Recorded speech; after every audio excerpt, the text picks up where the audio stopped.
Hi guys, I'm Saroj Kumar Sharma. Welcome back to my channel Pragya science coaching centre.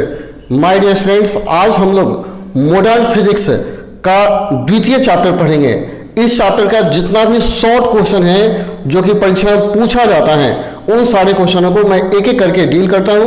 आप इसका notes बना लीजिए ताकि आपको याद करने में असुविधा ना हो. चलिए हम लोग शुरू करते हैं आज का महत्वपूर्ण क्वेश्चंस. गाइस, मैं आपको बता देना चाहूंगा कि इस वीडियो में जितने भी क्वेश्चन बताए गए हैं वे सारे क्वेश्चन परीक्षा में पूछे गए हैं और पूछे जाते हैं. अतः इसको आप बारीकी से देखिए और सबको याद कर जाइए.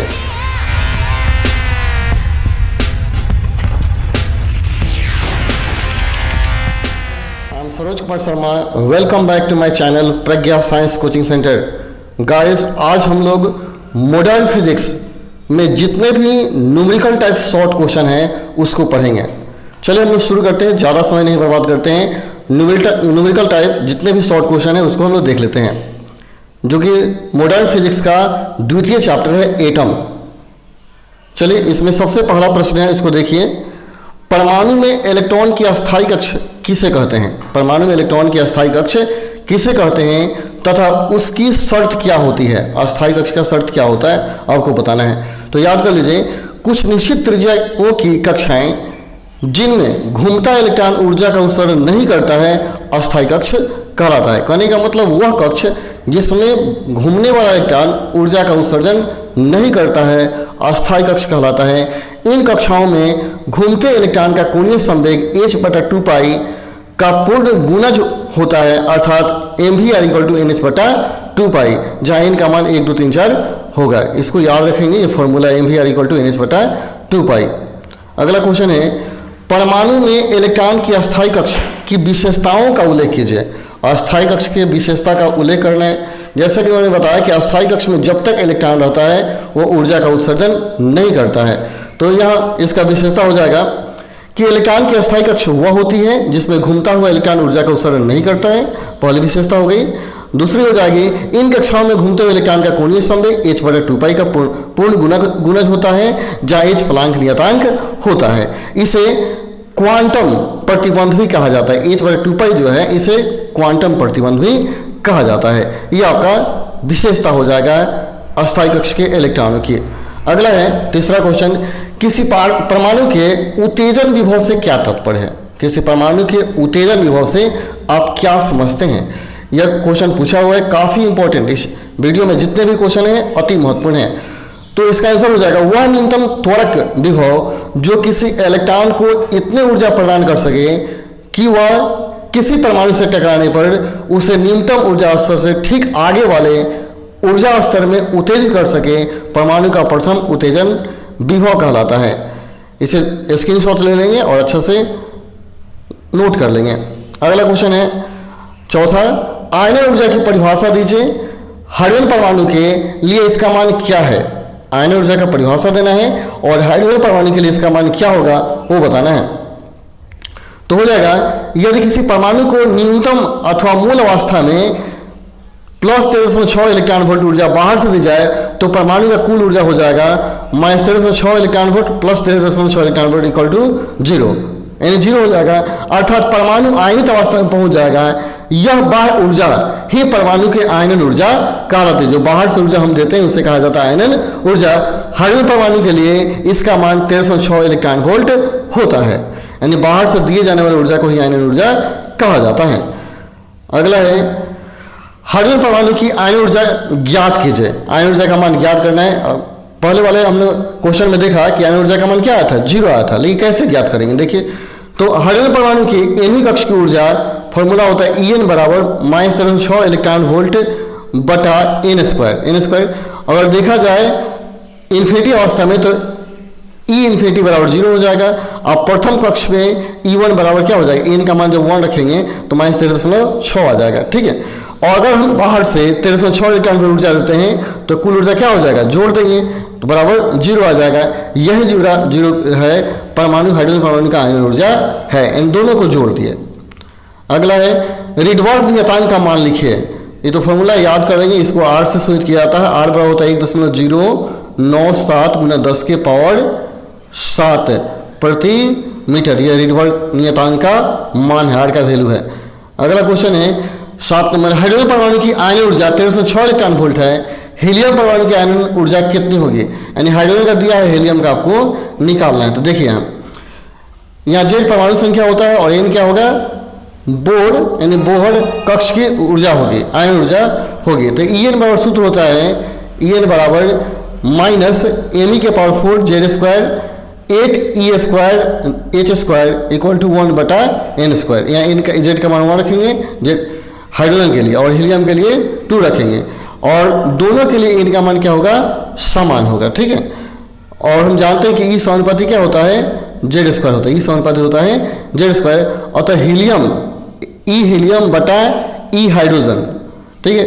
तो हीलियम के लिए क्या होगा? जेड स्क्वायर, और फिर हाइड्रोजन के लिए जेड स्क्वायर। तो हीलियम का 2 होता है, हाइड्रोजन का 1, तो 2/1 का स्क्वायर हो जाएगा। तो हम अगर निकालते हैं ई एच ई हीलियम कर देते हैं तो हो जाएगा, क्रॉस गुना कर देंगे 4 इंटू ई एच, ठीक है। तो 4 इंटू ई एच का मान हम रख लेंगे, यहाँ ई एच का मान दिया गया है 13.6। तो 4 में मल्टीप्लाई कर दिए 13.6 से, तो आपका आंसर आ जाएगा कितना? 54.4। याद कर लेंगे 54.4 इलेक्ट्रॉन वोल्ट आपका आंसर हो जाएगा। इसको देख लेंगे। अगला क्वेश्चन है 8 नंबर, किसी उत्तेजित हाइड्रोजन परमाणु के इलेक्ट्रॉन की ऊर्जा -3.4 इलेक्ट्रॉन वोल्ट है, इस इलेक्ट्रॉन का कोणीय संवेग ज्ञात कीजिए। आपको कोणीय संवेग ज्ञात करना है। तो देखिए एनवी कक्ष की ऊर्जा के लिए फॉर्मूला होगी -13.6 बटा एन स्क्वायर इलेक्ट्रॉन वोल्ट। उत्तेजित ऊर्जा इलेक्ट्रॉन की ऊर्जा -3.4 इलेक्ट्रॉन वोल्ट है, यहाँ दिया हुआ है, ठीक है। अतः क्या होगा?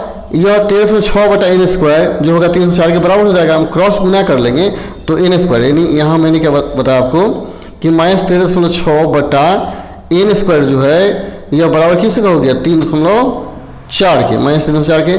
जब एन स्क्वायर का मान निकालेंगे तो 13.6 बटा हो जाएगा 3.4, नेगेटिव डिवाइड कर देंगे तो आपका आ जाएगा एन स्क्वायर इक्वल टू 4, और तो एन का मान क्या आ जाएगा? 2 आएगा, जैसे यहाँ निकाला गया एन बराबर 2। तो हम जानते हैं कि कोणीय संवेग बराबर क्या होता है? एन एच बटा 2 पाई होता है। एन का मान 2 रखेंगे, एच का मान प्लांक नियतांक का मान रखेंगे, और 2 और पाई का मान 3.14 रखेंगे, और इसको हल कर देंगे।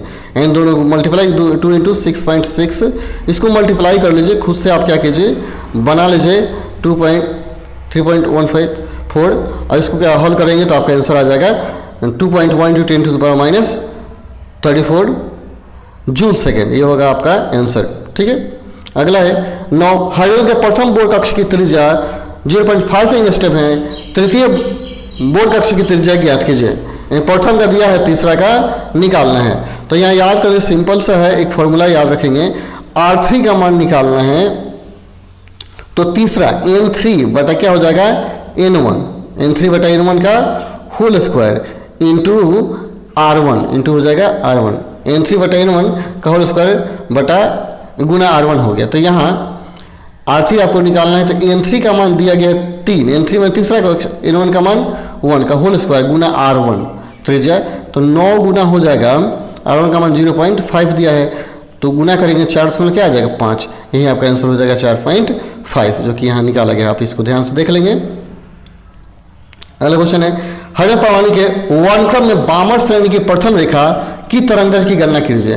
तो यहाँ याद कर लेंगे, बामर श्रेणी के प्रथम रेखा का तरंगदैर्घ्य 65 से 63 एंगस्ट्रॉम होता है, 6563 एंगस्ट्रॉम होता है। इसको याद कर लेना है आपको। अगला क्वेश्चन है 11 नंबर, हाइड्रोजन पर है बामर श्रेणी के प्रथम रेखा के तरंगदैर्घ्य रिडबर्ग नियतांक के पदों में बताइए। यानी यहाँ जो तरंगदैर्घ्य है आर के पदों में बताना है। यहाँ इसको देख लीजिए, कैलकुलेशन किया जाएगा 1 बटा लेमडा इक्वल टू होता है आर 1 बटा N1 स्क्वायर माइनस 1 बटा N स्क्वायर, ठीक है। तो यहाँ देख लेंगे किससे बताएं, प्रथम से रिडबर्ग नियतांक। यहाँ एन का मान क्या है? 3। प्रथम रेखा के लिए n बराबर 3 दिया गया, प्रथम रेखा के लिए n बराबर 3 दिया गया, ठीक है। तो 2 स्क्वायर ये फॉर्मूला है 1/2 का स्क्वायर माइनस 1/n स्क्वायर, तो 1/2 का स्क्वायर 1 क्या हो गया 3 का स्क्वायर हो गया, तो 1/4 माइनस 1/9 हॉल कर लेंगे इसको, तो आपका आंसर है 36/5 आंसर हो जाएगा। यानी फिर से याद कर लीजिए 1/λ इक्वल टू r 1/2 का square minus 1/n square formula होता है। और n बराबर देख लीजिए क्या दिया गया है, प्रथम रेखा के लिए n बराबर 3 होता है, तो 3 रख लीजिए, हल कर लीजिए। बाड़े हैं हरिजन के स्पेक्ट्रम में प्राप्त होने वाली कुछ स्पेक्ट्रमी रेखाओं की तरंगदैर्घ्य नीचे दी गई है, निम्न से लाइमन श्रेणी की तरंगदैर्घ्य चुनिए। लाइमन श्रेणी, तो लाइमन श्रेणी मैक्सिमम क्या होगा, इस श्रेणी में 15 से 12 मैक्सिमम तरंगदैर्घ्य होता है, ठीक है। तो इससे कम जितने होंगे सबके सब क्या होंगे, लाइमन श्रेणी में आएंगे। एक ठो यह है और एक ठो यह है, ये लाइमन श्रेणी में 12 से 16 और 10 से 26, यानी इस श्रेणी में मैक्सिमम तरंगदैर्घ्य 15 से 12 होता है। अगला क्वेश्चन है हाइड्रोजन परमाणु की बामर श्रेणी की रेखाओं की आवृत्ति के लिए सूत्र लिखिए।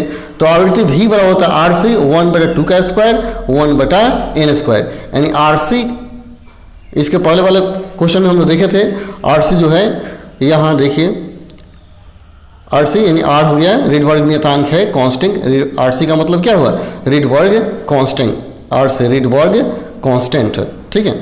अगला है 14 नंबर हाइड्रोजन स्पेक्ट्रम में बामर श्रेणी की द्वितीय रेखा की तरंगदैर्घ्य रीडवर्ग नियतांक r के पदों में ज्ञात कर। सेम अभी वैसा ही 1/λ इक्वल टू r, r या RC लिखिए 1/2 का स्क्वायर माइनस 1/n स्क्वायर। तो यहाँ क्या करता है द्वितीय रेखा के लिए, तो n का मान द्वितीय के लिए क्या होगा 4, जैसे प्रथम के लिए 3 होता है, दूसरा के लिए 4, ऐसे ही बढ़ते जाता है। तो 1/λ इक्वल टू 1/2 स्क्वायर माइनस 1/4 का स्क्वायर, इसको हल कर लेंगे तो आपका आंसर है 16/3 आंसर हो जाएगा। लेमडा इक्वल टू 16/3 आपका आंसर हो जाएगा, ठीक है।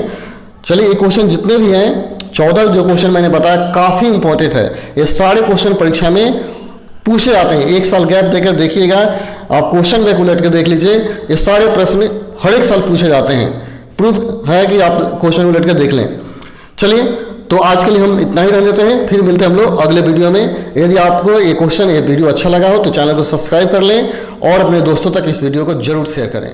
चलिए जय हिंद जय भारत।